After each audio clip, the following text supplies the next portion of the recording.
to the Tuesday, February 9th, 2021 Finance Committee meeting of the Fitchburg City Council. Committee members present this evening, Vice President Walsh, Councilor Boschman, and myself, Chairman DiNatale. President Zarella is also a committee member. He just told me a few seconds ago that he's running a little late, but he'll be joining in momentarily. We will begin with Order 012-21.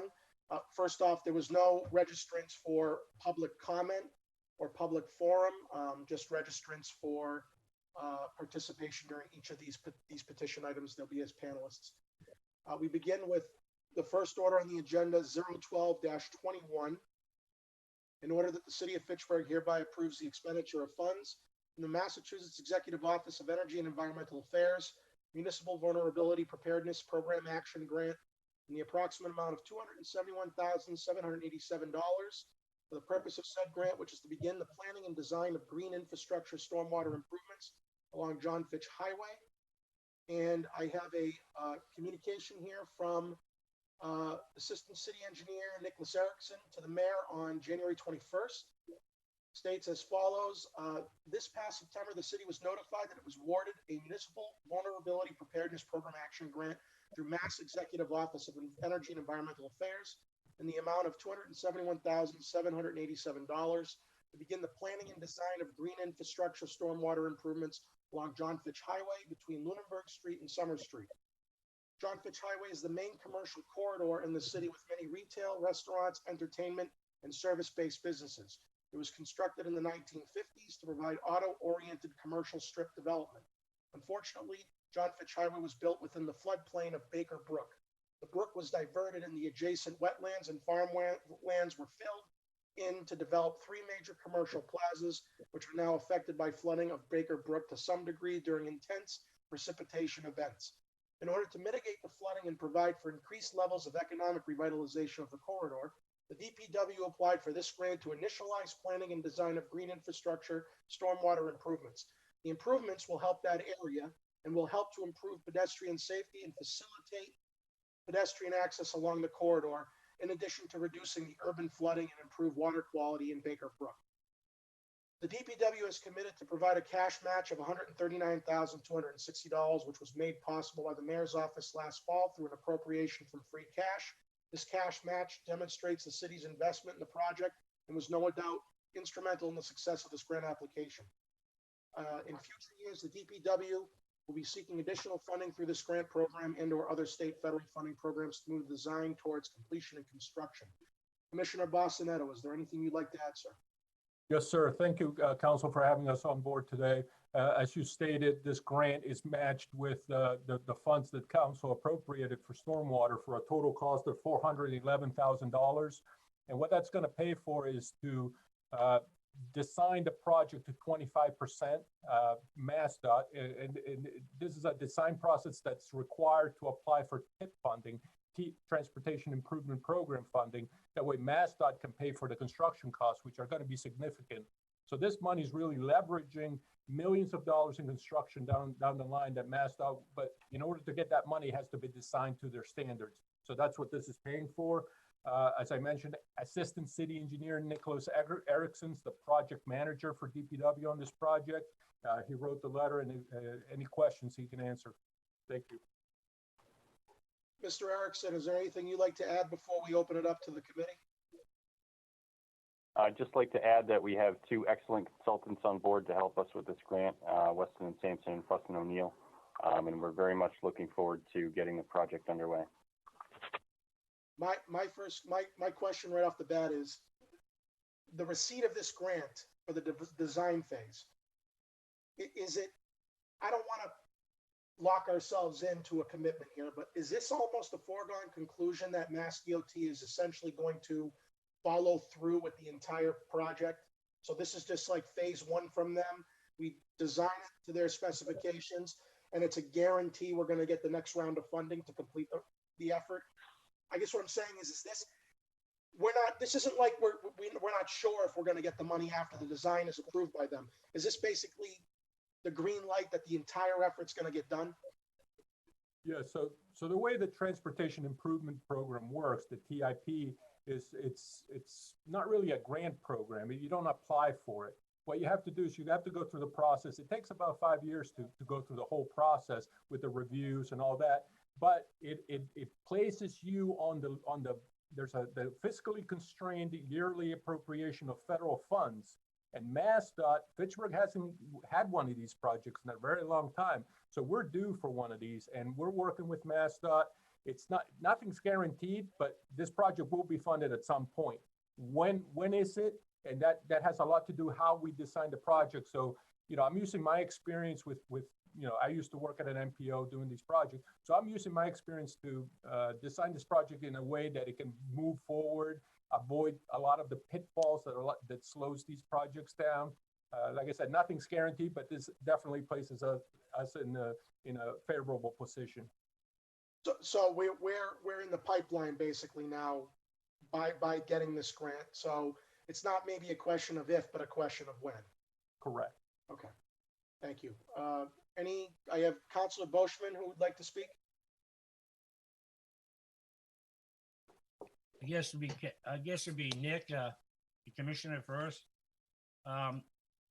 When you talked about the thing down the road, are we going to try to fix the fact of the matter up there by what is that street there? Lunenburg Street intersection? Yeah, Lunenburg Street and John Fitch Highway, where the businesses you have right on John Fitch Highway and you're backing into the highway. Right. Because I hate to see us not try to do something, because we can really, if we use our heads, we can really make John Fitch Highway a very prosperous area for commercial businesses.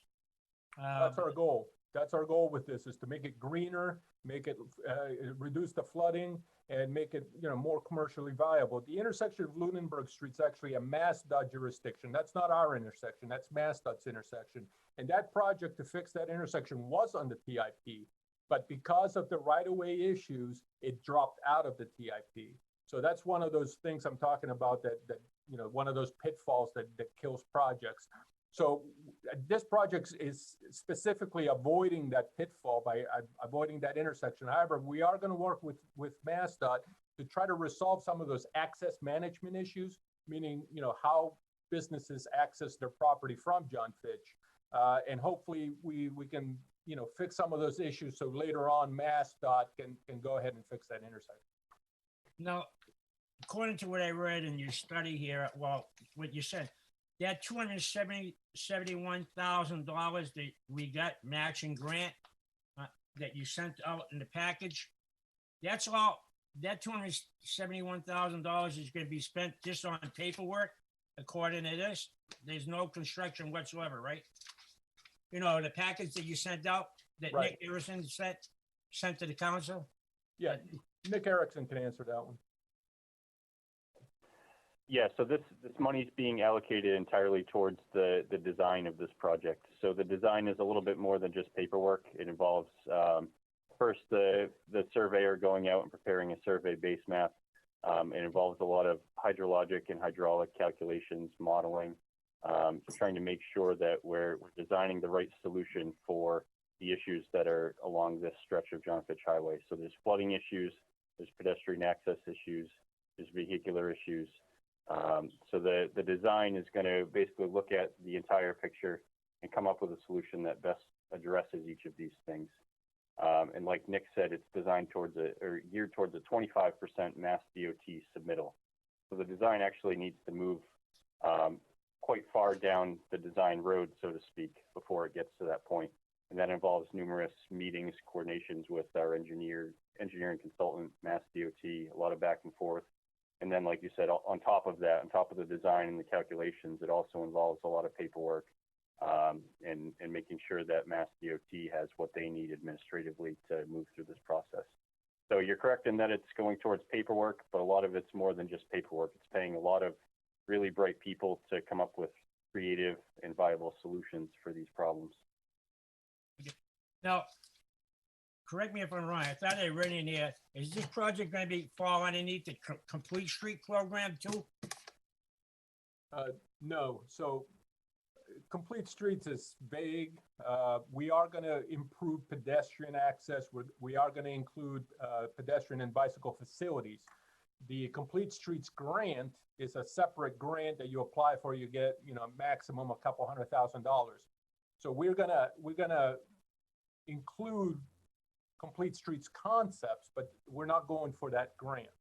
Well, the only reason why I asked that question is because I'm going to go off the course a little bit. If you look at Summer Street, what Mass DOT just did, Summer Street, and they put a bicycle path on the inside, just before the sidewalks. They had all that extra land in the back of the sidewalks. Right.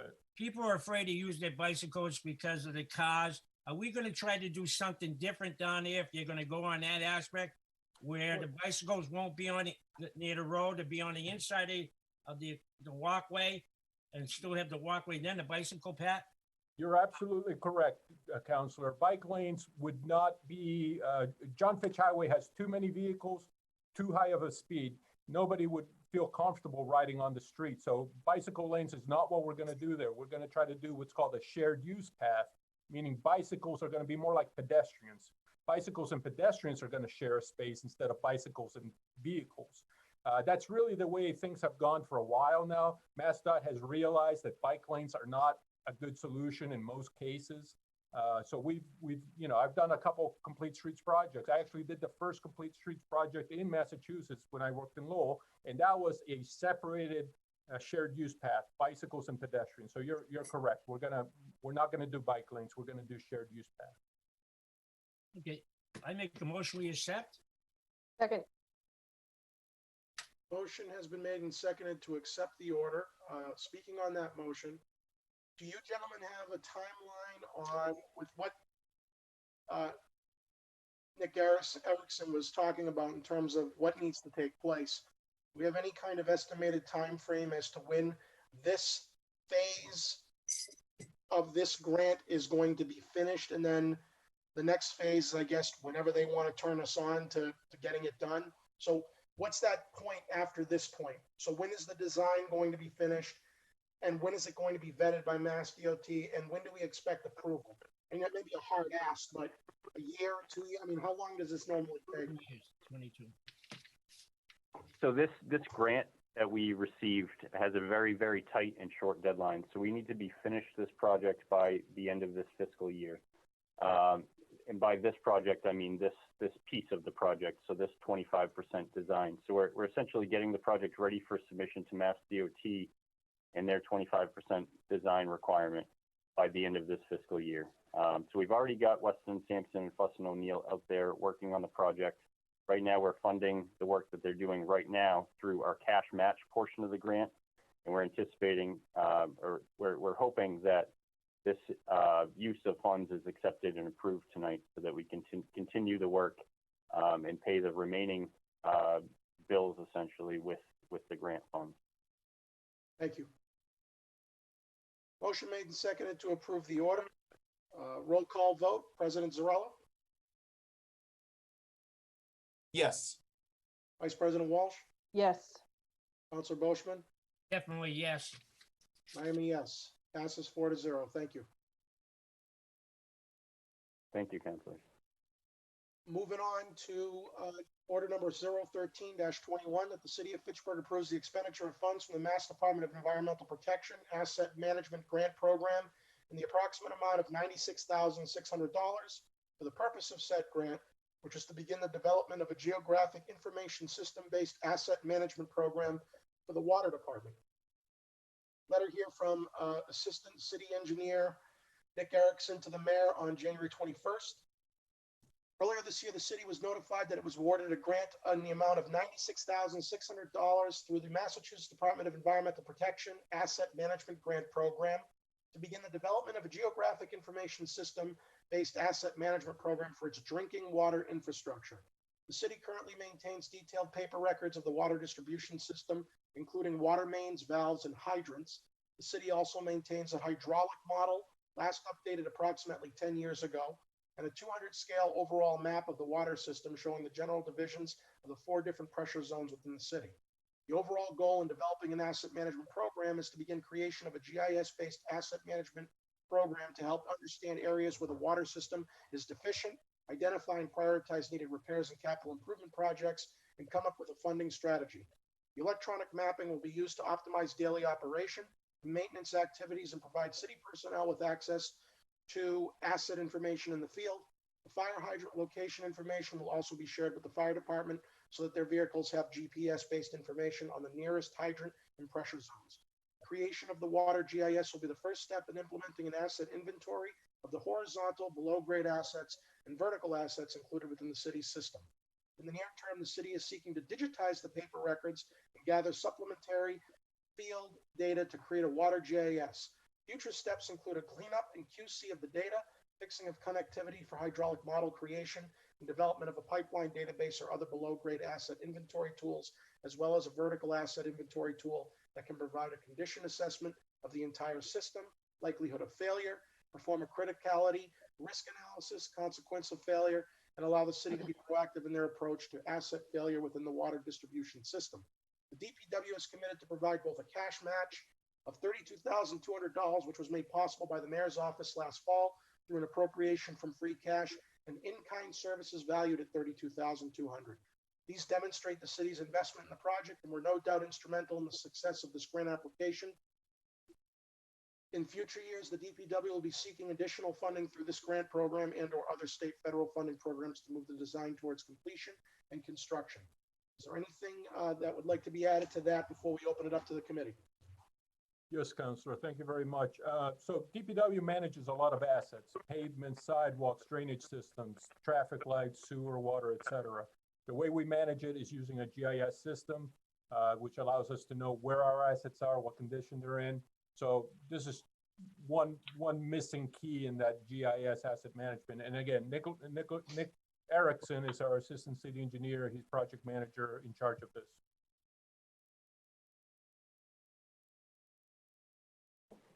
Yes, I'd just like to add, so right now the water department maintains excellent paper records of our water system. According to a lot of the engineering consultants that we work with, they're some of the best they've seen in the state. However, these are still paper maps and they're still susceptible to damage, degradation over the long term. God forbid if there was ever a fire or flood, the condition of these plans would potentially be in jeopardy. So this is an effort to digitize all of these water system assets and records, not only to preserve the data, but also to improve our understanding of the water system and help us better manage these assets. And as keepers of the GIS data, essentially, DPW engineering, with the assistance of water and our consulting engineers, applied for this grant and plans to gather and maintain and use this data to the best of our ability. Thank you. I have Councilor Boschman. No, simple. Yeah, I got a couple of questions. Mr. Chair, I got a question, and maybe you can reflect on it too. Didn't a couple of years ago, as councils, we voted on something to have them scan all their works up there in the water department electronically? Doesn't that fall into it, if you recall? That was strictly for the building department, and I even believe portions of the health department. No, this was the water department too. They did it. They digitalized a lot of their work, if I'm not mistaken. I mean, Mr. DeLine or Mr. Bostonello can enlighten us, but the most recent free cash orders we received as a committee in the last 2 to 3 years have been solely within building department.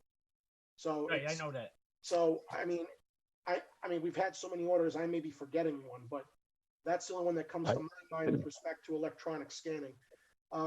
This is John. I can speak to that. Yes. We actually have scanned all our 40 scale and 200 scale plans. So we do have them preserved in that manner. And we did that within our budget. So we do have that done. With the GIS, it kind of takes us into the next steps with all that. For locating things in the field, rather than, relying on the paper plans only. And that's really the future of things in this field. So, but yes, we have scanned everything and it is preserved. However, we do have change in a plan or something like that. we have to, rescan them and, integrate them into the database, but. Okay, But they were within your operating budget. That's why it wasn't clear to me if it happened, because the committee has only been apprised of electronic scanning for the building office because they required free cash. You guys did it through your own budget. That's why we never saw it. yeah, exactly. And, we actually got it done very reasonably. I don't know the cost offhand. But there was a efficiency increase by the company that the city was using. They got some new scanning equipment and, it dramatically reduced the cost. So it wasn't a major cost to us. So it wasn't an impact. It didn't take away from anything else when we did it. Thank you. Counselor, you still have the floor. I think we had to vote on that, Counselor, to lighten you. As a council, we had to approve that expenditures. But the other thing I gotta ask, may I ask, since the water department is an enterprise fund, why is the mayor taking $32,200 of free cash and giving it to the water department when they're an enterprise fund? To match the grant. Counselor, I'd like to address that if you would. This is Nick Erickson. Yeah. So in this case, DPW Water is obviously benefiting from the results of this grant, but DPW Engineering is the one that took the lead on applying for the grant, submitting the application, and is taking the lead on managing the project. DPW Engineering is also the quote-unquote keeper of GIS data in the city. So in my eyes, and the way that we've presented this project is that this is a DPW Engineering project supporting the water department. So the DPW funds are being used for a DPW project in this case. Okay. Yeah, and I would also like to add, Counselor, that this is gonna get us all the information on the hydrants for the Fitchburg Fire Department, so that they will be able to have on their trucks, when there's a fire, they'll automatically know where the hydrants are and what pressure zone they're at. So, how we have, 4 different pressures. So they'll be able to have all that information on hand. So like Nick Erickson said, this benefits DPW, but this benefits the whole city. Now, and this to be my final question, I believe, unless I have to think of something else. According to what I've been reading on this report that Nick Harrison sent out, can the DEP make us do the work if we find work that needs to be done? Because I thought they said they could on this report. Sorry, Counselor, which report is that you're talking about? The one, the report from the grant, the DEP, DEP, we're getting part of the grant there. And according to what I read, I thought I read in there that we find some problems, they expect us to fix them as the years go on. I mean, so one of the goals of this GIS data grant effort is to identify the condition of all of our assets, the condition of criticality, and a whole host of other attributes, with the intention of being able to help use the data to prioritize future repairs, work on the system, and use our money judiciously. I don't think DEP can require us to necessarily fix anything unless there's an egregious flaw in our system. I'm not sure, John, maybe you have a little bit more you could add to that. Yeah, I mean, Mass DEP does a sanitary survey every couple of years. I mean, they're monitoring us all the time, but the sanitary survey basically goes through everything with a fine-tooth comb.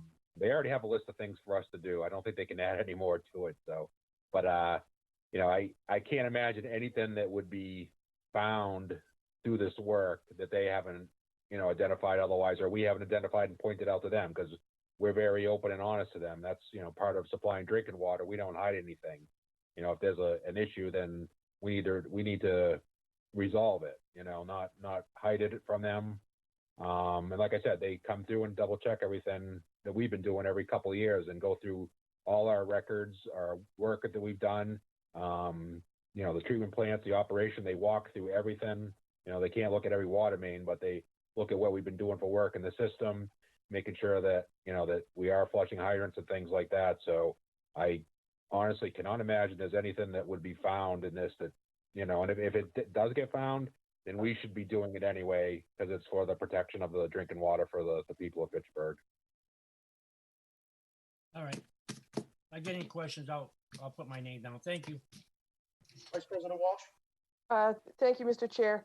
I'm just wondering if this grant is similar to 1221, where as it goes forward, this is to begin the development of this system. As it goes forward, are there additional funds that we can apply for, additional grant funds that we can apply for to finish up this project as it goes forward? And if so, what would that timeline look like? So this is Nick Erickson here. So to answer your question, this is intended to be essentially step one in the build out of the water department's GIS system. It's basically intended to digitize the existing scanned paper maps that we have and build an asset inventory in GIS. I think phase two would likely be updating a hydraulic model or something to that effect. But this grant should carry us through getting that entire system into GIS and fully functional for our use as a city. The phase, quote unquote, phase two, it's not clear exactly what that would be, but this is a grant program that's usually open year after year. So if there is a phase two identified, then we could certainly apply for future funds to tackle whatever it may be. Okay, thank you. And if I could add, I mean, this is going to help us with work down the road, even if there isn't necessarily funding that we have for, you know, for say the hydraulic model. Getting all this in GIS is going to it's going to save us as far as doing it ourselves. So I am personally very excited about this. As Nick had mentioned, our hydraulic model hasn't been updated in 10 years, and partially because of, you know, the amount of work that goes into just getting all this piping in a model. And putting this in GIS will get all this piping in, the lengths, diameters, the age of it, whether it's lined or unlined. So taking the next step even on our own with the development or update of the hydraulic model is going to be a lot less expensive for us having this work and this grant from Mass DEP. So we're excited about that. And that hydraulic model does a lot as far as, you know, identifying areas of deficient fire flows.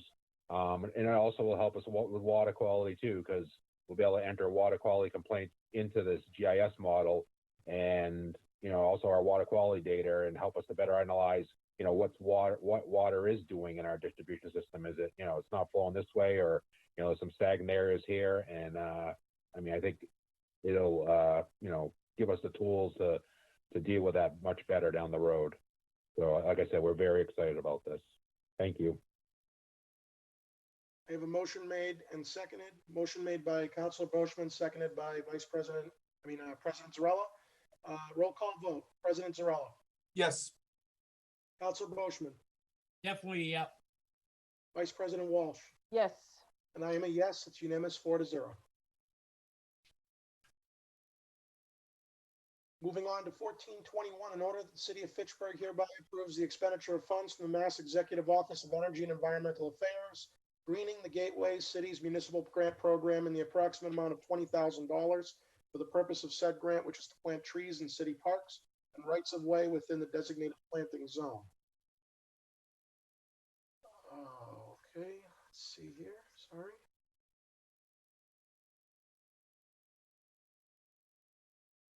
Letter here from the Commissioner of Public Works to the Mayor on January 21st.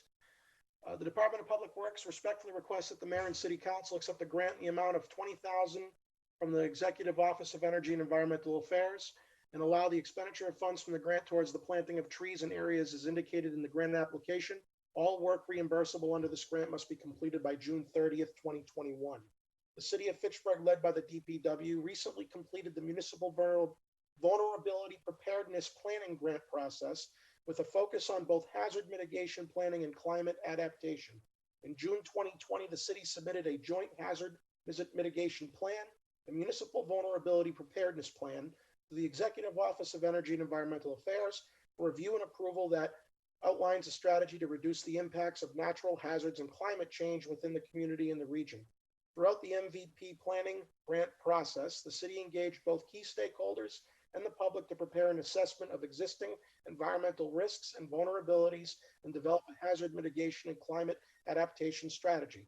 One of the priority action items identified through the MVP planning process is to plant more trees in areas with minimal urban tree canopy to help address extreme temperatures related hazards. This priority action item is listed as item N with a high priority and an implementation timeframe of 1 to 3 years. Funds received from this grant will allow us to plant between 2 to 4 trees within city parks and between 4 to 16 trees within the right-of-way in the designated planning zone. The city of Fitchburg has selected the planning zone specifically to target environmental justice populations. The planting zone encapsulates the areas of Main Street, South Street, Water Street, and Lunenburg Street that meet the Census 2020 classification for one or more of the EJ criteria for minority, low income, and English isolation. The grant application and proposed planting zones accompany this request. Any further comment from the panelists on this before I open it up to the committee? Yes, Counselor, this is a small grant, $20,000, but so this spring, we put out a bid to redo Summer Street from Moran Square up to Harvard Street. We're going to rebuild all the sidewalks. Estimated cost is $480,000 to redo all the sidewalks. We're going to use this $20,000 to include tree pits along Summer Street on the northern side. That way we can actually plant trees or shrubs or greenery. It's going to help, make the corridor more attractive, but it's also going to help with stormwater and, like you said, the heat island effects. We're also going to repave Summer Street. After we build the sidewalks, we're going to repave Summer Street about $180,000. So Summer Street's going to be completely remade from Moran Square to Harvard, and we're going to include tree pits. Okay, my eyes perked up. You just said Summer Street's getting paved? Yes, I did. And that's when is that, next year? Or this coming season? So the sidewalks, we just put out a bid for the sidewalks. The sidewalks should be done by June of this year. Paving will follow no later than August of this year. Okay, so the sidewalks it's going to be from Moran Square all the way up to Harvard Street as well? Yes, sir. Okay, so that's going to be completely remade. That's great news because that is one road of many that residents typically complain to me about with regards to its condition. I know you guys used the cold planer there last year for that small stretch where the lights are. You're not going to go over that, right? You're just going to go around it because you've already done that stretch, or? Yeah, so we did, that section was so bad I didn't want to wait another year, so we just kind of did it in-house just to help you guys out a little bit, get the complaints until next year, but we will probably overlap some of that. So the sidewalks will be done by June, you said, and then paving, we're estimating to hopefully have that done by August. Right. So we want to do sidewalks first. We might do a little bit of drainage. Again, DPW engineering under Nick Erickson will be in charge of those projects, and Nick Erickson did a great job getting us that MVP plan and program, and it's opened up a lot of grant opportunities. So Nick Erickson deserves a lot of credit for it. Okay, thank you. Councilor Boschman. You're telling me that Summer Street's going to be paved. Are we starting from the lights of Summer Street? Or are we going past where store 24 was? Moran Square to Harvard Street. I don't know which way the contractor's going to go, if they're going to go one way or the other, but it's going to get paved. And the only reason why I asked, I'm not criticizing paving, maybe I should, but the only reason why I asked this question is that you got a big coming down the road, a big contract coming in that area at the old Hopper Furniture where they're going to build, put apartments and all that. So why would we put sidewalks in there right away when they're going to be doing construction work and they're going to be using heavy equipment in that area? And why would you want to pave it when they're using heavy equipment in that area? I can understand from Moran Square where the lights stop to head to Main Street right there and going down. But to do the area around the store 24 and that Hopper Furniture area, that to me, logically, that doesn't make sense. But I'm not the engineer. either. I mean, we're doing basically from where Summer Street starts, basically like the crosswalk. If Harper Okay. Furniture wants to, we'll coordinate. They're not gonna do the whole, I mean, you're talking a little bit of overlap. They're not doing, they're not gonna be working, they're not gonna have heavy equipment on the roads. We never allow heavy tracked vehicles on the roadway. They're gonna be behind the sidewalk, and whatever reconstruction they wanna do sidewalk wise, we'll coordinate with them. But, it's not like we're overlapping thousands of feet. There'll be a little overlap, but we'll coordinate. Okay, now on the tree planting, I was looking at the list. I don't see nothing in my ward whatsoever. And I do have a park, and we do have a lot of, according to your guidelines, we do have, low income, I do have minorities, and I do have English isolation. But there's nothing going on in my area whatsoever. That's number one. Number two, according to here, that you say we're going to do tree pruning, do we have the manpower to do this kind of work, to maintain the trees when we can't even get half the work done now? Right. And number three, I hope we're not going to put in those kind of, I call it my personal opinion, but I don't know the difference between an oak and a maple. Crap trees, like they only go up 15 feet and that's it. You know what I'm saying here? Yes, I do, sir. I hope we put something in that's got some masculinity, that grows up tall and spreads out and shows their wings. Yeah, so I'll address question number one is I put in a CDBG application for Park Hill Park for you to improve, to clean up the park, to do the BMX, to clean up the park for you. So I'm, so we're definitely trying to improve your ward. We're definitely trying to improve that park. The CDBG will be coming to you soon. You'll have your chance to look into that project. Second, maintenance is the way we do tree pits. So in the past, they planted, like you said, they planted huge oaks and they tore up the sidewalks with the roots and they grew into the power lines and they had to be cut and they look horrible. And now we're cutting them out and having to redo everything.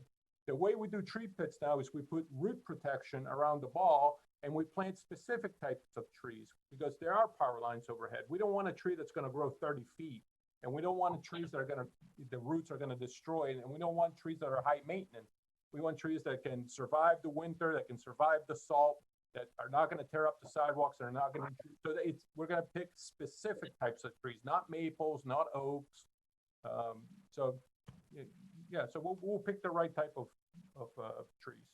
And then the other thing I want to ask you, I noticed that you want to you said maybe 4 to 16 trees going down Boulder Drive, Main Street, Boulder Drive. Why would we put them near where there's nobody living there? All it is I got a factory where the former GE building where the city hall was, and we just got done cutting down trees because they were no good right there in that area. This project has nothing to do with Boulder Drive. We're not putting any trees on. This is Summer Street, strictly Summer Street. Well, it said Boulder Drive on your documentation that you sent us too. So the area that was chosen, was Boulder Drive, Lunenburg. It was a big area. Out of that big area, we chose Summer Street. All right. How come we don't beautify Lunenburg Street where we got a lot of businesses there?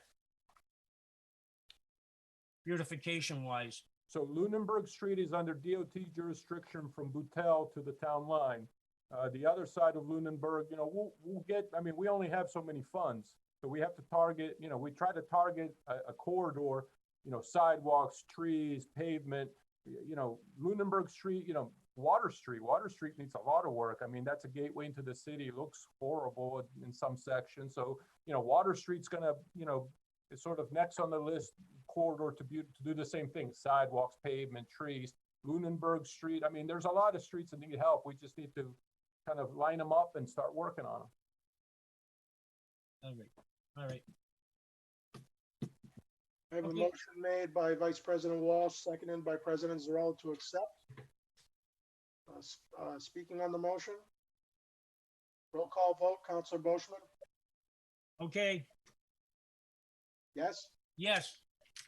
Vice President Walsh, Yes. President Zarella. Yes. I am a yes, it's unanimous. Thank you. 15-21, in order that the city of Fitchburg hereby approves the expenditure of funds from the Community Foundation of North Central Massachusetts grant in the approximate amount of $2,500 for the purpose of said grant, which is to be used towards wayfinding and informational signage for Rollstone Trail.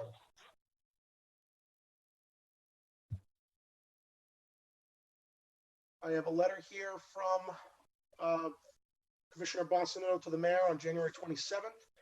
The DPW respectfully requests that the mayor and the city council accept the grant in the amount of $2,500 from the Community Foundation of North Central Massachusetts, as described in the attached letter, and allow the expenditure of funds from the grant towards wayfinding and informational signage for the Rollstone Hill Trail, also known as the Rock Walk. We gratefully acknowledge the assistance of the Fitchburg Greenway Committee in obtaining this grant, as well as several other grants for the trail. As presented to the City Council in 2018, the Rollstone Hill Trail Rock Walk will be a 2-mile loop trail connecting downtown Fitchburg with the summit of Rollstone Hill. The plan is to perform the work in phases, but it is important to note that phase 1 by itself will result in a complete and high-quality trail that can be enjoyed by the public. Phase 1 will be fully funded by the various grants we have received. The grant application and award notification accompany this request. Any comment from panelists before we open it up to the committee? Yes, sir. Thank you very much. So Courtney Lamoureux, she's our business manager here at DPW. She does everything around here. This is yet another thing she handles for us is this grant to help us help out the Greenway Committee. If you have any questions, Courtney can. Motion to approve? Second. Motion made and seconded to approve the motion. On the motion, Motion, Council Boschman. speaking on the motion, I wanted to ask them, who's gonna put the signs up, the DPW? No, good evening, counselors. This is Courtney. This is actually, we have a procurement ready to go for this. We just need to accept the funds so we can put it out. We're going to hire a contractor to do it. We already have the granite posts that are going to go up. We just need someone to install them for us. Okay, and we will make sure they put them up nice and straight. We will. Nick Erickson was instrumental in reviewing the spec and making sure that it will meet our criteria. So we have full faith we'll get it right. Okay, I appreciate that. Thank you. I actually requested that they put in the bid that they do it on a 45-degree angle, but they overruled me. I have a motion made and seconded to accept the grant, and thank you to Ms. Lamoureux for her work on this. Roll call vote, President Zarella, Yes. Vice President Walsh, Yes. Councilor Boschman. Yep. And I'm a yes, it's unanimous. Thank you all. 16-21, a law and order appropriate $4,500,000 to pay costs of the city's Scada upgrade and Falula transmission main water projects as outlined in the enclosed loan order. And letter here from John DeLine, Deputy Commissioner of Water Supply, to the mayor on January 25th, reads as follows. I am writing to request authorization to borrow up to $4.5 million for the purpose of funding the following projects that need to be completed this calendar year. Scada upgrade project. The Water Division's water treatment plants, pump, PRV stations, and water storage tanks are in need of a complete upgrade replacement of the Scada, which stands for Supervisory Control and Data Acquisition Systems, essentially the computer and logic controller systems that are used to operate and monitor all treatment distribution systems. Much of the existing equipment is 20 plus years old, and is now obsolete and vulnerable in terms of reliability and their security against cyber hacking threats. The total project is expected to cost $3.2 million.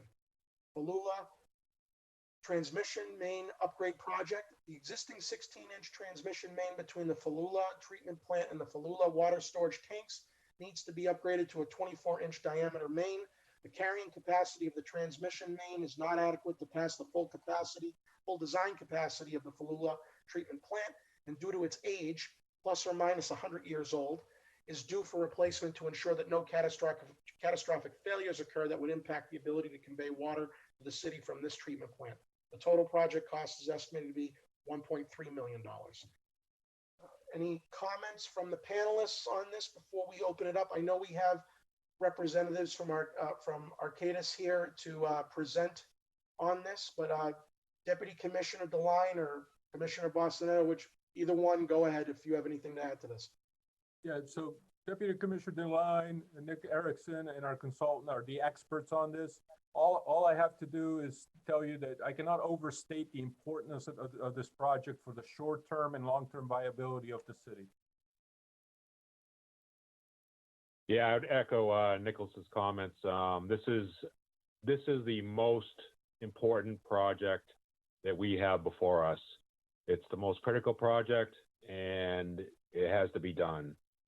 We've been working on this for quite some time, and I think we have, with Arcadis, a great design for the whole system and how we're upgrading it. And I'm going to let them go into a little more detail with that. But I can't emphasize enough that this is the most important project that we have in the water department. There's nothing that even compares to it. So with that said, I'd like to hand it off to Jennifer and Alex from Arcadis. Thank you, John. Alex, you're going to share your slides? Yep. Good evening, counselors, commissioners, assistant commissioners. Thank you. Let me know when you can see the slides. Okay, I can see them. Can you? Yes. Okay, super. So yes, we're here tonight to talk to you about the SCADA upgrade. I am Jennifer Lockmeyer. I'm the project director for this project, and I'm here tonight with Alex Majajic. Alex is our senior instrumentation and controls engineer.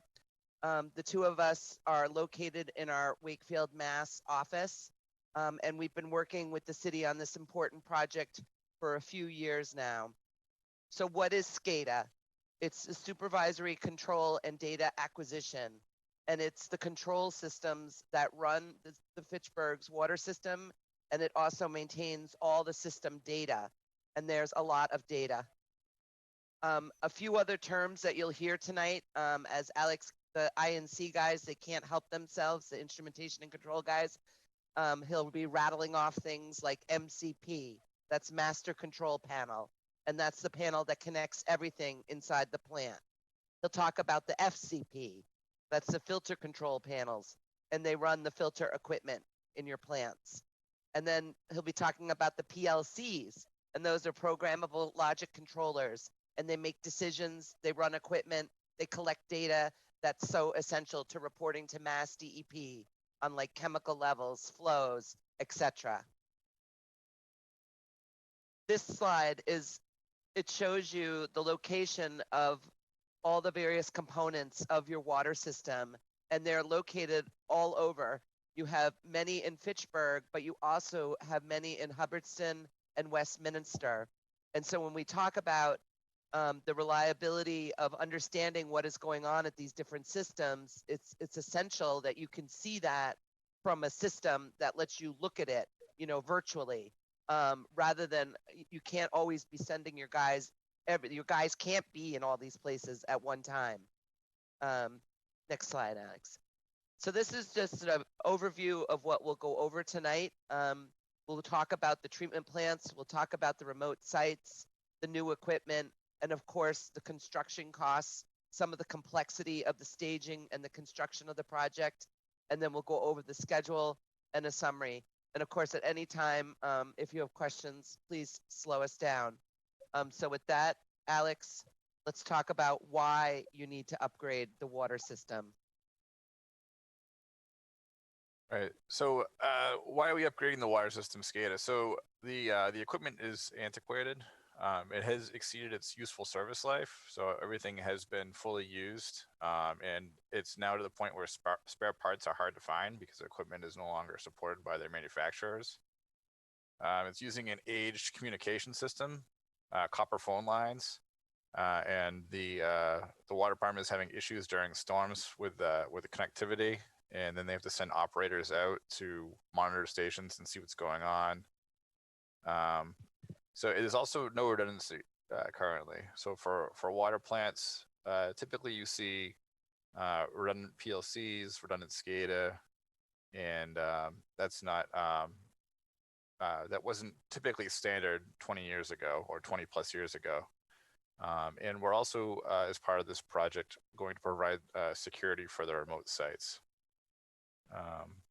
So here's a typical SCADA. You have a main site where all the data comes in, which would be a treatment plant. So in the case of Fitchburg, there's 2 treatment plants, and you would have different computers to view your system on, some plant controllers or PLCs, via Ethernet network typically. A modern system would typically be an Ethernet network, and then you'd have either radio or some type of communication out to your various sites, which could include a reservoir or pump stations or PRV stations or in water storage tanks. So the SCADA is a critical system, particularly for the city of Fitchburg. So the question is, can the water system be operated manually in an emergency? And the answer is no. Every minute, thousands of readings are collected and thousands of adjustments are being made. It is not something that a single person or a team could collectively do. There is no option to fall back and manually run the system or collect data that goes to mass DEP. And as an example, this is the filtration equipment and clarifiers at regional. So there's 8 filters and 4 clarifiers. And they run in various modes. So we're just going to talk about one mode, the in-service mode, but there's also other modes. So in-service mode, it might be reduced to this amount of equipment, where everything else would be out of service. And in order for this equipment to run, there's various signals that are monitored by the PLC. So it could be level and flow or just flow. And the PLC will then control the various flow control valves coming out of this equipment based on those signals. So water will come into the equipment, and then the inlet valve will be adjusted continuously to share the workload across the online filters. And then water will come out, and the outlet valve is adjusted continuously to maintain the level in the online filters. So with 2 clarifiers and 4 filters online, normal in-service mode would have 12 flow control valves changing position automatically. And these would be adjusting every few seconds, depending on what needs to happen. So can the water system be operated manually in an emergency? No.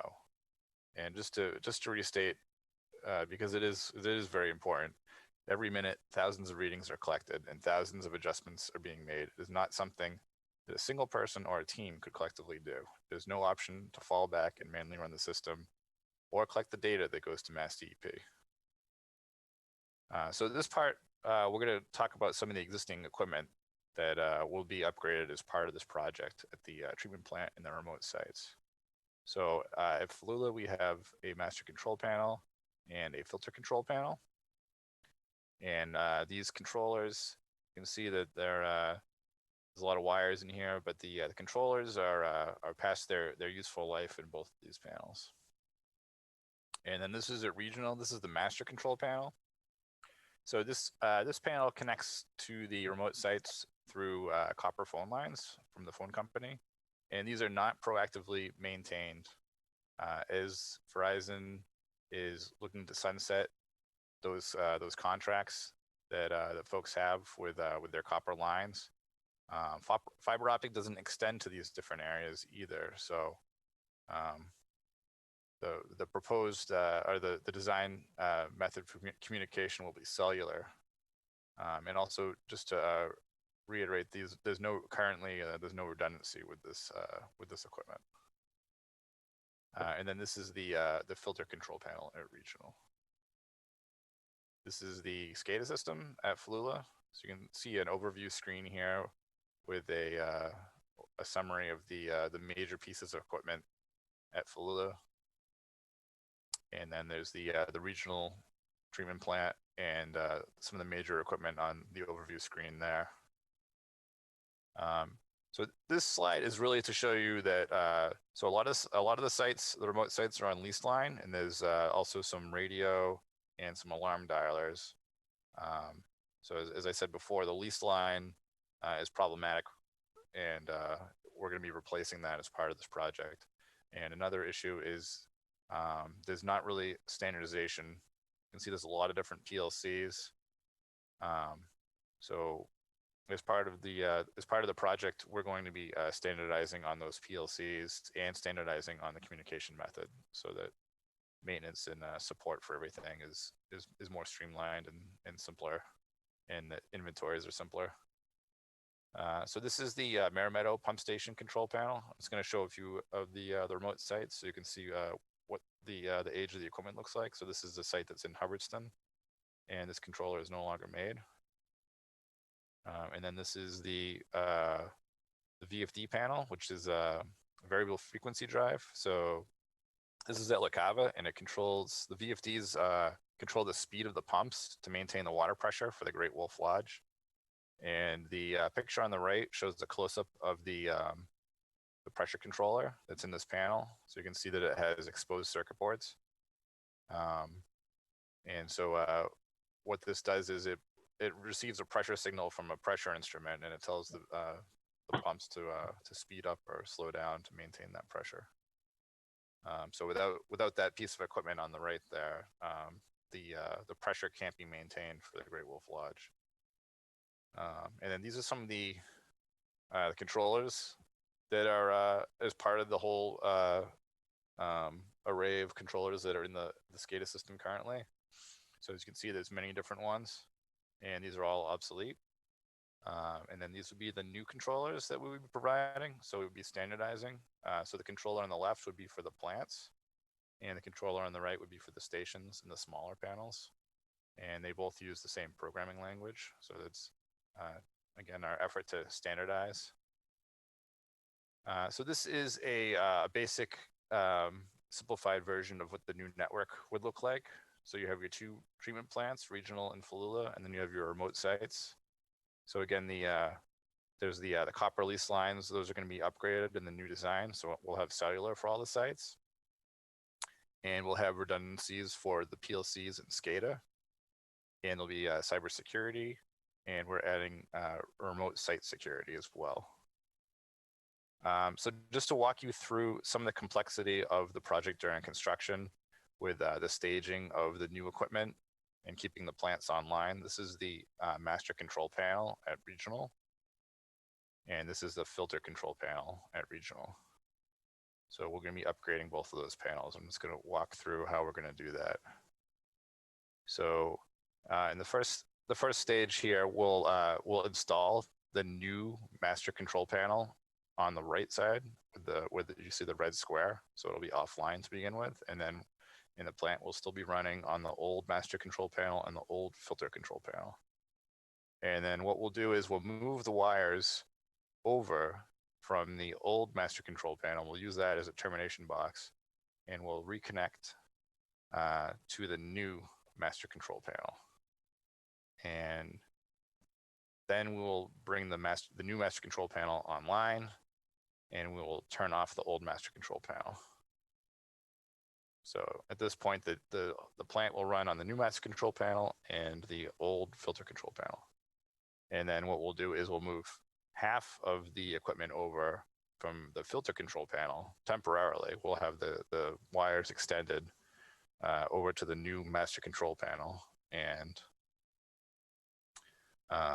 then we'll be running the plant on the new master control panel, and we will replace all the components out of the filter control panel.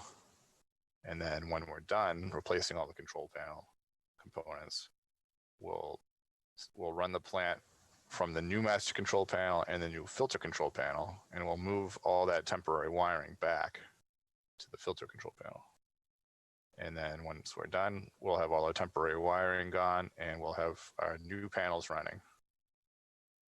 And then this is the engineer's estimate of probable cost.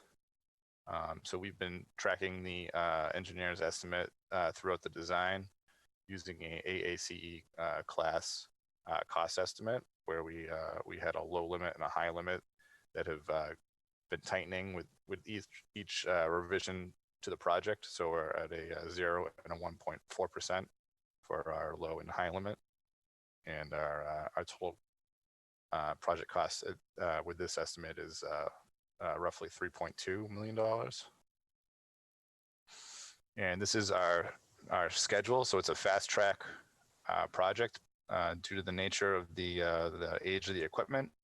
And also we have a difficult schedule to meet with the, because we need to do the regional installation and cutover outside of this high seasonal demand that's in the warmer months where everybody's using water and filling their pools or washing their cars and all that. So it'll be best. We're hoping that we'll receive, we'll be able to award the construction contract in early March. That's the notice to proceed there, the NTP.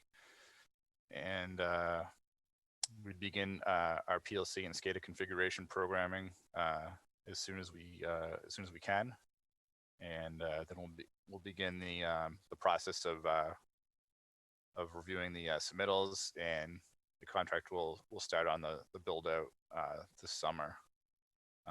And also there'll be the Flula water transmission line project in there as well. And then we'll have our remote sites installed and tested, and then we'll cut over regional outside of that high seasonal demand after we finish with the remote sites, and then we'll have our final configuration and project closeout. And that's it.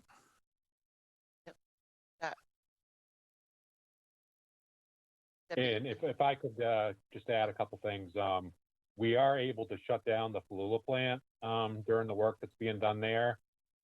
We can supply the whole city as well as the town of Westminster for the regional plant.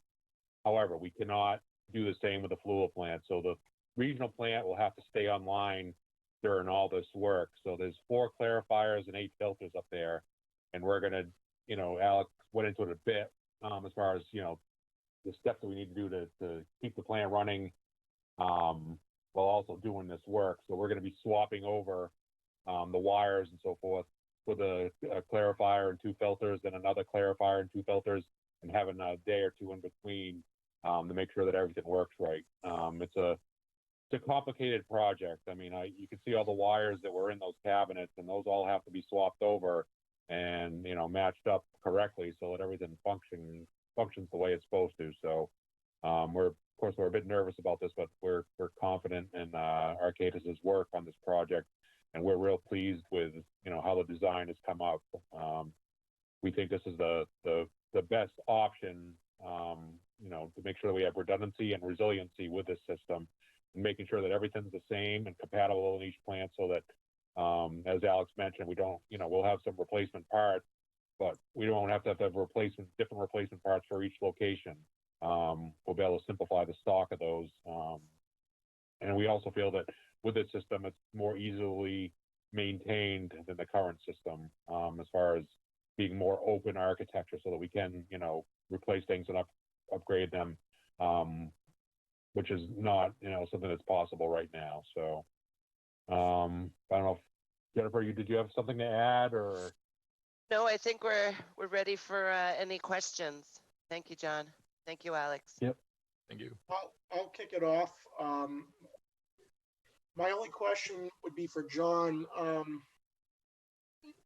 With respect to funding this loan, is this part of the rate increase that we did a while back, or is this how are we paying for the loan? We actually have a loan that's going away after this year. So our payments in this current fiscal year are 2.236 million, and they're going to go back down to 1.4. So it's going down about 800,000. However, this loan will bring it back up to about 1.96. And then we have 4 years that are around 1.8, 1.5, and then drop back down to 1 million a year. So yes, we did cover this. We knew that we were going to have to borrow for some of this work, for the SCADA system and some other work, and that this borrowing would take place once one of these other loans were paid off. I mean, I don't want to, keep borrowing money, and we are going to have to look at, to be honest, we're going to have to look at rates in the coming year But right now, everything is funded, within our budget without having to do any additional rate increases. We'll actually have our payments a bit lower, so. So for our principal and interest line items in your budget, this is covered because a loan is falling off. Right, So- which was, So for any future rate increase talk, it wouldn't apply to this project specifically. absolutely not. This was, we know we're gonna have to borrow for this project, and the borrowing is gonna kick in after the other loan's paid off, so it doesn't, increase our budget overall. Yeah, I just wanted to get that out there. I am fully in support of this. This is one of those projects that I don't know how you can't be for it. I mean, if it's that critical to the city's water infrastructure, and you look no farther than that awful situation in Flint, Michigan, where years of neglect, decades, I just use that as one example of God, what chaos that created. And we really need, anytime there is a crucial infrastructure improvement to our city water system, in my opinion, we as elected officials cannot hesitate to fund it no matter what it costs. Because I want to think that there's nothing more important for a city service than actual water going into people's homes. And I know that when we had the rate increase vote a few years ago, or a couple years ago, that was primarily to start replacing some of our aging water main infrastructure. And I know that that's the goal, is to continue with that in the future. But for this case, regardless of how it's being funded for, this is absolutely critical. I mean, I read in the package that, the treatment plant Falula, over 100 years old in terms of what we're looking to replace. So, I mean, to me, it's a dereliction of our duty as elected officials to overlook that and to push back on this and ultimately not approve it. So this has my full support, and I will do all I can to educate my constituents on this project, because they need to know that this is taking place, to give them confidence that we are investing in our water infrastructure at critical points in time. We're not letting things fall by the wayside to the point where they're not repairable, or they become a problem that is going to be very hard to dig out. So I'm very happy to see this, and I will be supporting the loan order for this. Thank you. Any comments or questions from the committee? Councilor Boschman. John, correct me. Did you say sometime this year the water rates might go up, or you may be taking another study for the water rates to go up? Yeah, it's been a few years since we did the last water rate study, so we need to do another one. So I don't have any plans right now. We don't have any plans right now for water rate increases, but it may be, necessary down the road. So, but nothing in this year, this calendar year. So it'd be a ways out. So you're telling me that my tomatoes, when I plant my garden, is only still going to cost me $10 a piece, not 15? For this year, yes. And I'm hoping for longer term. We want to control rates as much as possible. We still need to do work. We can't, let the reliability of the system suffer. We can't let people's water quality suffer.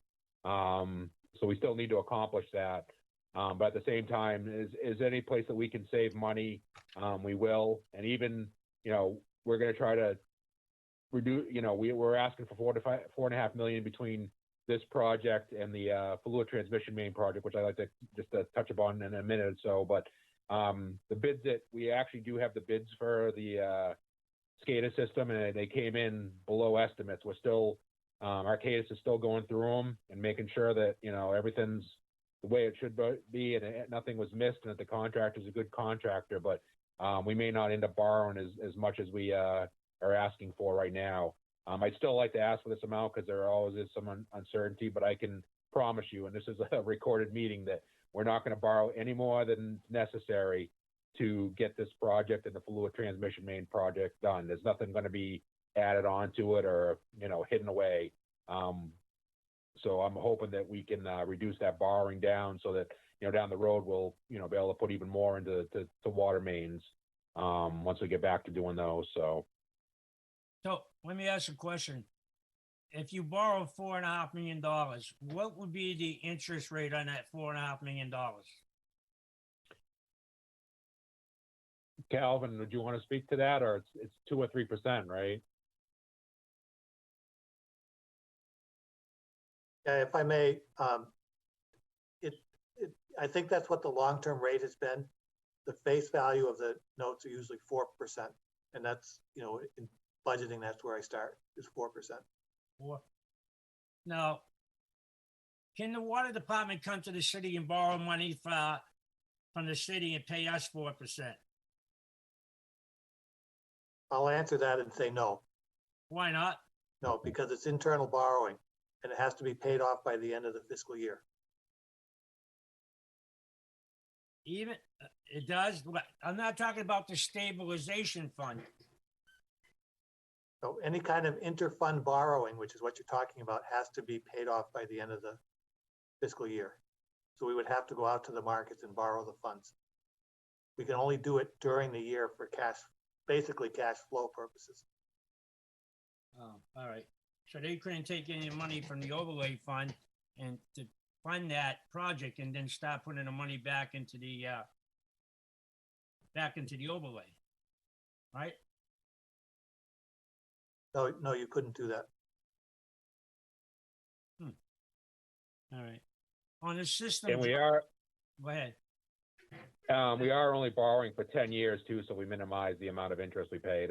We're not spreading out a long term, so. Yeah. And this system that you're going to be putting in, is it a real good system? I mean, you get the low end, you get the high end, and then you get the middle end.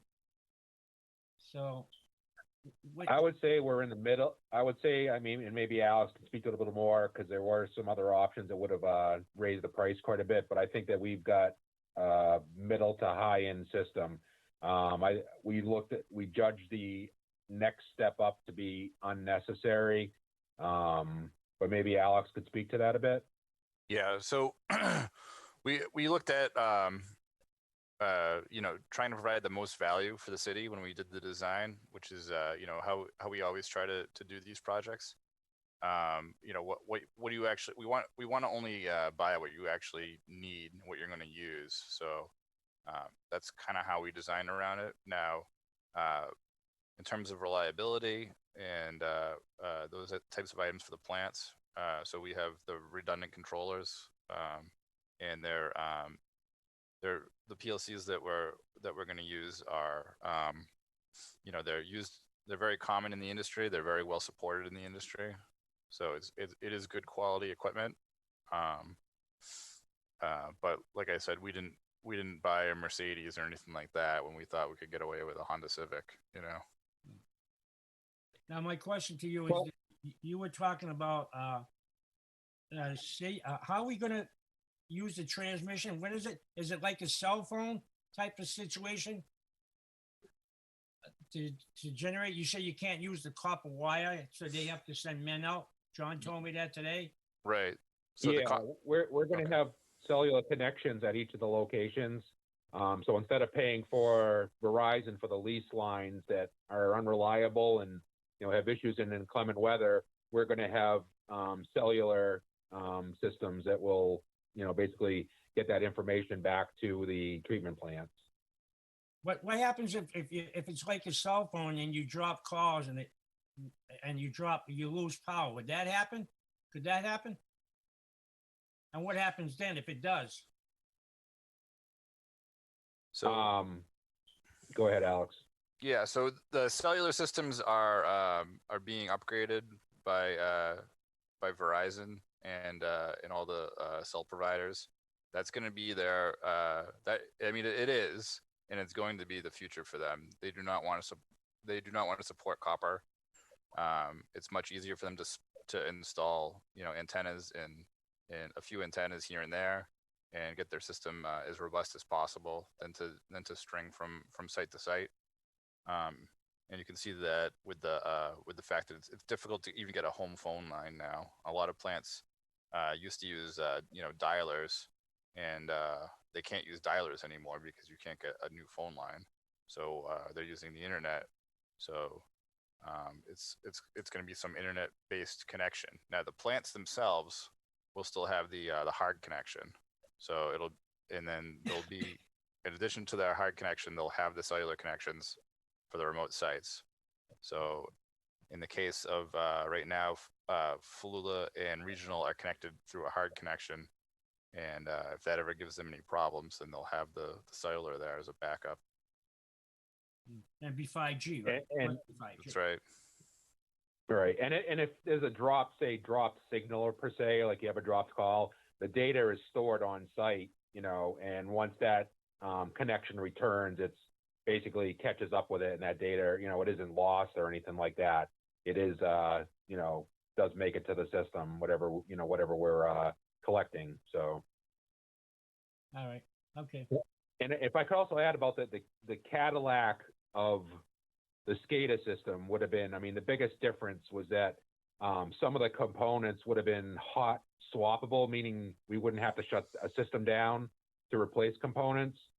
This system, not being that Mercedes or really the Lamborghini, we have to shut down, if we replace a component, some of the components, we have to shut them down and replace them. And because we do have the redundancy, we didn't see that as something that was worth the additional cost. So that was the main difference between the system we have and the next level up, or the highest level, is that, the components are not hot swappable, meaning, we wouldn't have to shut things down. But we have the redundancy built in, and we can shut things down, some components, we can shut down a clarifier and filter, and swap things out. We don't need to have those hot swappable things. So that was the main difference between, what we actually have in the design and what would have been the next step up. And we just didn't feel the value was there. Okay. I appreciate it. Thank you. I have a motion made and seconded to accept the loan order or adopt the loan order. Any speaking on the motion? May I ask who made the motion and second? Vice President Walsh motion to accept, seconded by President Zarella. Roll call vote, Councilor Boschman, Have no choice. Yep. Vice President Walsh, Yes. President Zarella, Yes. and I am a yes. It is unanimous, 4-0.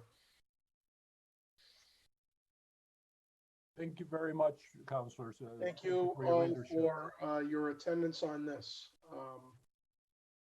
We will now go to the very last item on the committee's agenda, a petition 20-21 of Vincent P. Pusateri II, Esquire, to convert false alarm notification fees to municipal charge lien as outlined in the enclosed petition. My apologies, councilors, I did not pull up the letter that Mr. Pusateri sent. It was from a prior council meeting than the previous one I had. I didn't download that one. So I know Chief Martineau is here to answer any questions we may have on it. I don't see the solicitor present this evening. I open it up to the committee on what you would like to do. I am not opposed to holding it, but because Chief Martineau is here and he sat through the whole meeting, if any of you have questions for him on this, or Chief, is there anything you'd like to speak on about this from your perspective? Sure. Thank you, Counselor. This is something that I approached our solicitor on. We've had an ongoing, we've had difficulty in the last several years collecting false alarm bills that have not been paid. Currently, I have over $5,000 in uncollected debt, and we were looking for alternatives than just taking people to court. And just to give you a little bit of historical data, on any year time, specifically, I'll give you 2019, the Fitchburg Police Department responded to over 1,000 calls for false alarms. We did collect over $10,000 in false alarm fees. However, that being said, we're still chasing a considerable amount of money. The solicitor thought it would be a good avenue to go where we could ultimately do a municipal charge lien to some of these delinquent accounts instead of chasing them in small claims. So we do follow city code under chapter 140, where it outlines written notices and warnings. It's not we're arbitrarily issuing tickets and fines because of false alarms. We're giving our residents 2, 3, sometimes 4 bites of the apple when we're having repetitive false alarms. This is just going to be a mechanism for the police department to collect these overdue fines. Chief, are they fines or are they fees? They're fines, Counselor. So if you have a private security system at your house, when the alarm goes off, we're notified here through an alarm company or some type of automated system. Historically, we will send 2 police cars to your house. An average false alarm takes anywhere from 20 minutes, 15 to 20 minutes. You can imagine, I did the math, it's something like 300 hours a year where we're having these police resources go out for false alarms. And make no mistake about it, even though we have repetitive alarms, we're not going to not respond to your house. But there is occasions, and we are chasing these past fines, and that's why we're looking for solutions to collect some of these fees. So there is some leniency in your department on some of these false alarms. What would these $5,000 worth of fines represent? Are these more delinquent? Like, I mean, are these problem properties that you continuously have issues with? It's a combination of commercial and private residents. After the 5th subsequent event, sometimes we're as high as $100 per occasion. So you can see we do have some of our bills where people may owe up in excess of $400 or $500 for false alarm calls. You know, I like to stress these unpaid fines are the minority. The majority of people are very responsible within the city. The majority of people, if they do have alarm issues, they work with Ms. Stacky, who oversees my alarm billing. You know, we're very easy to work with. We're just trying to reduce the amount of calls. When you have limited resources, I can't continue to send 2 police officers to an alarm call 5 nights a week without some type of interaction. So this would deal with kind of like property taxes. This would deal with those who are being, I don't know if the right word is flagrantly delinquent. They're just not responding, not paying. no, they're not paying. I send Ms. Stacky sends out notices monthly, and some of these bills we've been chasing for the last year and a half. And like I said, I instructed my clerk to stop sending out bills because I feel like I'm just paying postage and no one's paying attention to it. So Okay. I'm looking for a collection mechanism. And after consulting with the solicitor, we thought this would probably be the most prudent collection system that we could come up with. Okay, so thank you for that, Chief. That's helpful.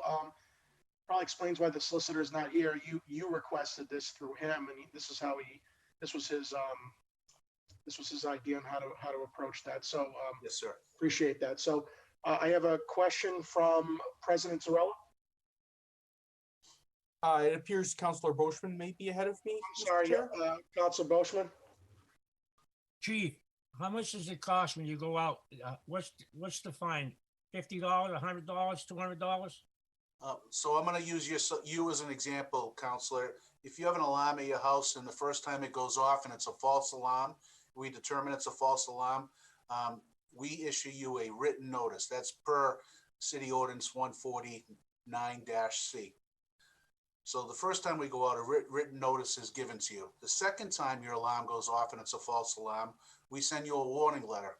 Under that warning letter, there's no fine attached. This is just a second time that we're letting you know that there's some issues going on with your alarm system, and we're asking you to take care of it because, you know, I'm sending 2 police officers. We're charging to your house to make sure that you're safe, and it's a false alarm. So on the third instance where there's a false alarm, a warning letter goes out again, but this time we issue a $25 fine. So after the third time of police officers responding to your house for false alarms, there's a $25 fine. Then it goes up to a 4th offense, which is $50, and the 5th offense is $100. Those are all outlined in current city ordinance. My question is, if you come in 3 times and you send me a warning notice, that all costs money. And how come we're not going up on the price too? You want us to put it on a lien on against somebody's property. Then why aren't we charging more at the same time? Because you get somebody sending out, we're paying somebody workman's comp and to send out the letter and make out the paperwork, and we're sending 2 police cruisers up to my house to check, make sure nobody's breaking in. That's all money, where you could be doing something else, protecting the citizens. I don't know. I think it should be more money than $25, to be honest with you. If you're coming to my house 3 times because of a false alarm and I don't do anything about the problem, then shame on me. Well, I look at it a little differently, Counselor. I don't see fines as a revenue source. I see fines as trying to get people to comply voluntarily. The last thing we want to do is penalize our homeowners and business owners because they're doing the prudent thing and they're alarming their house. They may have some issues with it. So it's my goal to get compliance and to get people's alarms working properly. And maybe next year I can reduce 1,000 calls for service for false alarms down to 500. They have trended down. I'm looking at statistics right now. In 2017, we responded to 1,400 false alarms. In 2018, we responded to 1,100. And this past year, we responded to 1,000. So we're trending in the right direction. It's not about fining people more money. It's about educating people. And what's presented to you tonight is just a mechanism for the police department in the city to recoup some costs that we're having trouble collecting. All right. Okay, that's okay with me. I think as the chief said earlier, the great majority of instances like this either don't get to a third instance where there is a fine levied, or the great majority of people where it would reach that point, they are compliant with paying the fine timely. This is not a big list, but he's at a point now where, for whatever reason, these private owners, whether commercial or residential, are not responding to any of the letters. It's no different to me than if we have building code violations or health violations.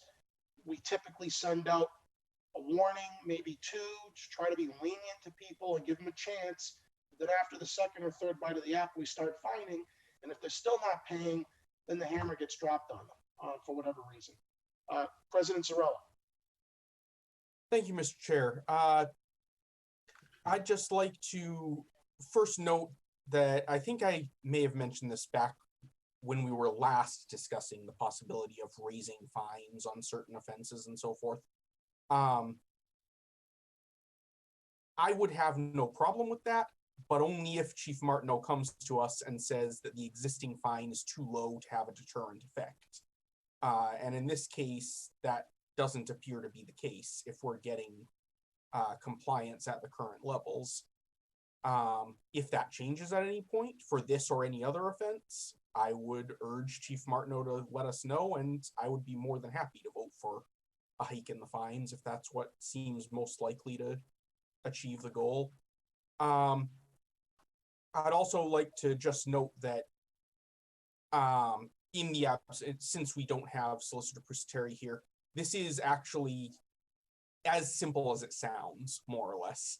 And across the board, not just police, but I've also heard it from the building commissioner, the Board of Health, and so forth, or the health department rather.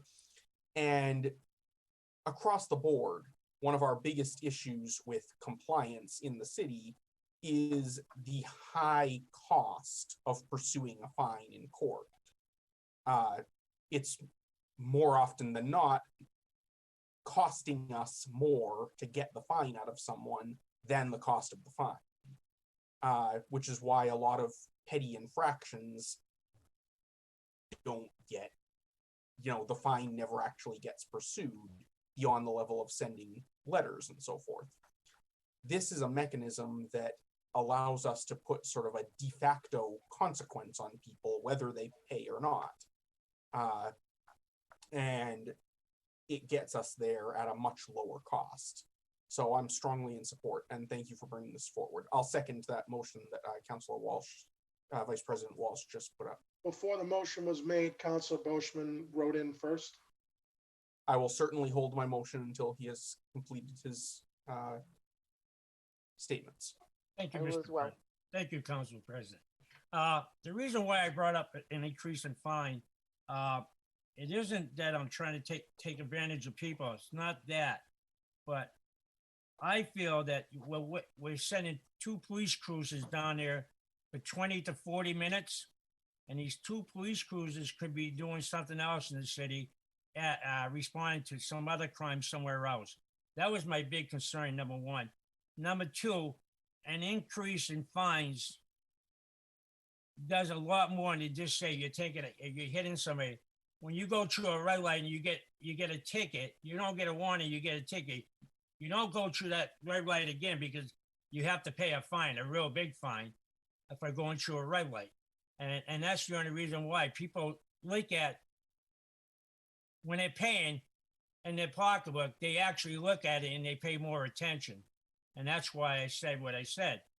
It's not to hurt the residents of Fitchburg. I'm not that much money hungry, but if you get the same offenders and you're going 3 or 4 times at 20 minutes to 40 minutes to 60 minutes, 2 cop cars, then you're holding those 2 guys up from somewhere else in the city that could actually be needed.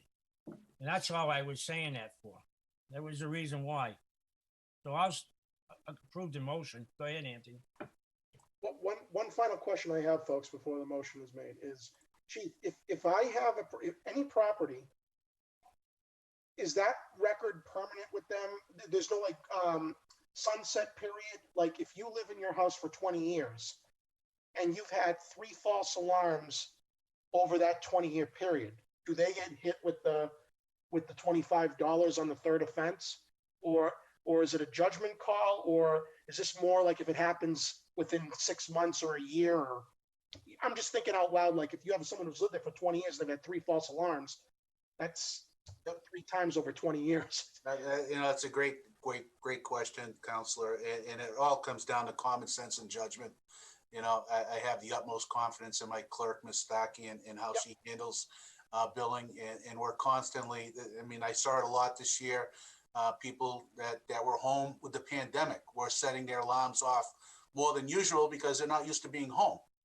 And I can't tell you how many times, we, for lack of better terms, negotiated and say, hey, listen, can you try to improve? So common sense comes into play, Counselor. Okay, thank you.